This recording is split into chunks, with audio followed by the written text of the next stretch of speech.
last video, so let's start the video. So this formula is integration of e raised to power ax plus b dx is equals to 1 upon a e raised to power ax plus b plus c. Guys हमने पढ़ा है integration of e raise to power x क्या होता है, e raise to power x d x क्या होता है, e raise to power x. तो यहाँ पे इस एक्स की जगह पे क्या है, a x plus B.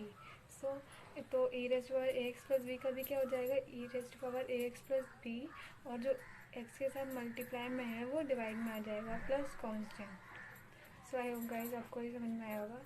Now second formula, integration of e raise to power a x sine b x dx is equals to e raised to power ax into a sin bx minus b cos bx upon a square plus b square plus constant।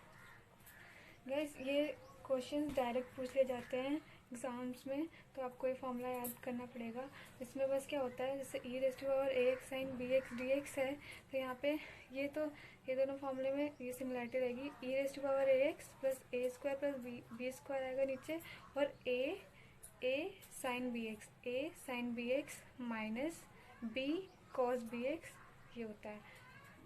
और ये formula third फॉर्मूले में क्या है, e raise to power a x cos b x d x is equals to e raise to power a x a square plus b square a cos b x plus b sine b x plus सी।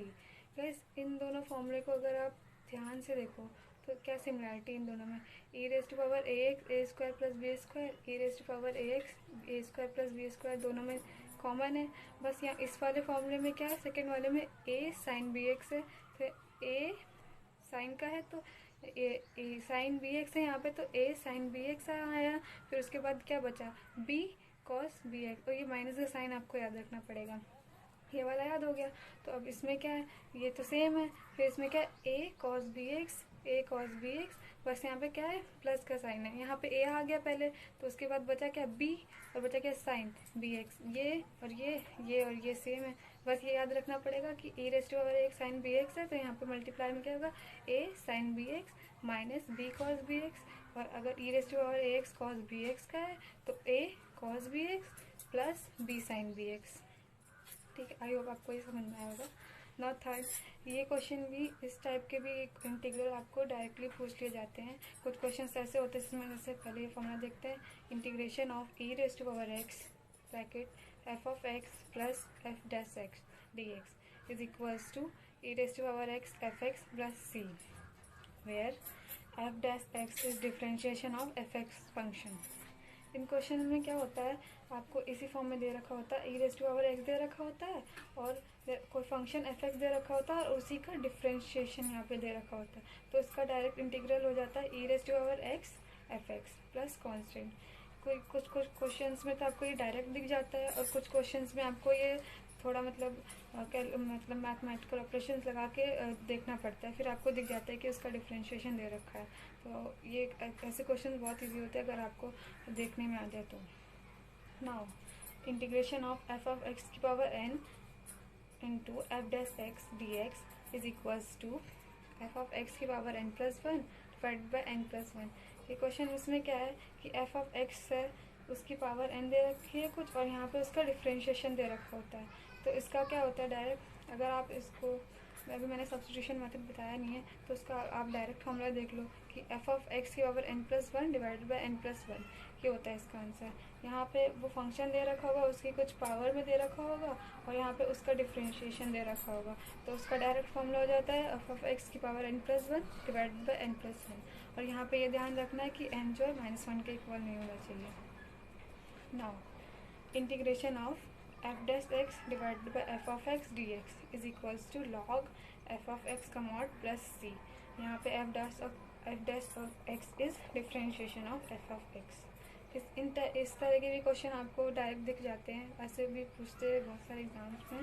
जैसे integral कोई function दे रखा होता है f of x denominator में, और उसी का जो डिफरेंशिएशन होता है वो दे रखा होता है ऊपर न्यूमरेटर में, तो उसका डायरेक्ट फॉर्मूला बन जाता है लॉग एफ ऑफ एक्स का मॉड प्लस। गाइस ये मैं डायरेक्ट फॉर्मूला बता रही हूँ, ये दो है ना, ये सब्स्टिट्यूशन से मैं आपको प्रूव भी करके दिखाऊंगी। So now integration of tan x dx is equals to 1/n-1 tan raised to power n-1 x minus integration of tan n-2 x dx। I hope आपको ये समझ में आया होगा। So now the method of integration में हम पढ़ेंगे integration by parts. Integration by parts. If f of x and g of x are two function of x, then integral of f of x into g of x dx is equals to f of x integral of g of x dx minus whole integral फिर bracket में d by dx of f of x integral of g of x dx bracket close dx. Here f of x is considered as first function and g of x is considered as second function. This is integration by parts. Guys integration by parts में होता क्या है, हमारे पास दो function होते हैं f of x G of x, दोनों x के ही फंक्शन होते हैं, उनका प्रोडक्ट का इंटीग्रल हमें निकालना होता है। तो हम इसमें क्या करते हैं, किसी एक फंक्शन को हम आइलेट रूल से अभी मैं आपको आइलेट रूल भी बताऊंगी। मान लो इसको मैंने अभी फर्स्ट फंक्शन मान लिया और इसको मैंने सेकंड फंक्शन मान लिया, तो क्या होता है इसका फॉर्मूला, फर्स्ट फंक्शन को ऐसे लिखते हैं, फिर multiply by integral of second function d x minus whole integral d by d x of first function into integral of second function, फिर उस पूरे का जो आया, इसको करने के बाद उस पूरे का होल इंटीग्रल, वो होता है, ये फॉर्मूला होता है इंटीग्रेशन बाय पार्ट्स में।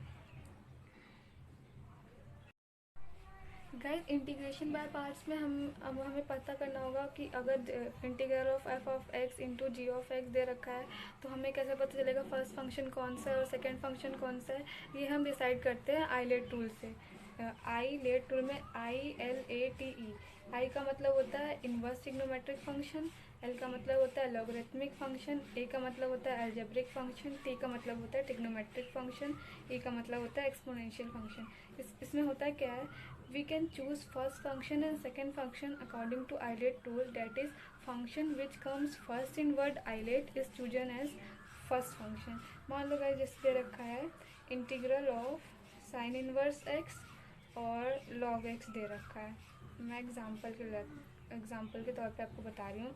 अब इसमें आपको डिसाइड करना है कि फर्स्ट फंक्शन कौन सा है और सेकंड फंक्शन कौन सा है। देखो आइलेट में जो वर्ड पहले आता है ना उसको फर्स्ट फंक्शन मानते हैं। तो देखो ये इनवर्स ट्रिग्नोमेट्रिक फंक्शन है और ये लॉगरिथमिक फंक्शन है, तो आइलेट रूल में आई सबसे पहले आया तो फर्स्ट फंक्शन हमारा ये साइन इनवर्स एक्स हो जाएगा, और जो हमारा सेकंड फंक्शन होगा इनवर्स के बाद लॉगरिथमिक आया, फिर मान लो अगर यहाँ पे अलजेब्रिक होता तो इसके बाद आया तो हम उसको सेकंड फंक्शन मान लेंगे। मान दूसरा एग्जांपल हम ले लेते हैं, जैसे एक्स स्क्वायर दे रखा है और इंटू दे रखा है साइन एक्स डी एक्स, इसमें हम फर्स्ट फंक्शन किसको मानेंगे और सेकंड फंक्शन किसको मानेंगे। ये देखो अलजेब्रिक फंक्शन है और ये हमारा ट्रिग्नोमेट्रिक फंक्शन है। तो सबसे पहले देखो आइलेट वर्ड में कौन सबसे पहले आया, कौन आया, अलजेब्रिक फंक्शन पहले आया, तो ये हमारा फर्स्ट फंक्शन हो जाएगा और साइन एक्स हमारा सेकेंड फंक्शन हो जाएगा। हम ऐसे डिसाइड करते हैं फर्स्ट फंक्शन कौन सा है और सेकंड फंक्शन कौन सा है। एक बार फिर से देख लेते हैं क्या होता है integral by parts.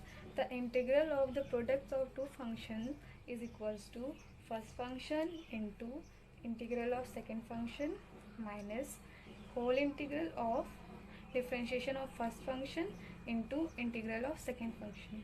I hope guys आपको ये समझ में आया होगा। Thank you guys, and next video के नेक्स्ट पार्ट में हम और भी फॉर्मूलेस देखेंगे। So thank you so much.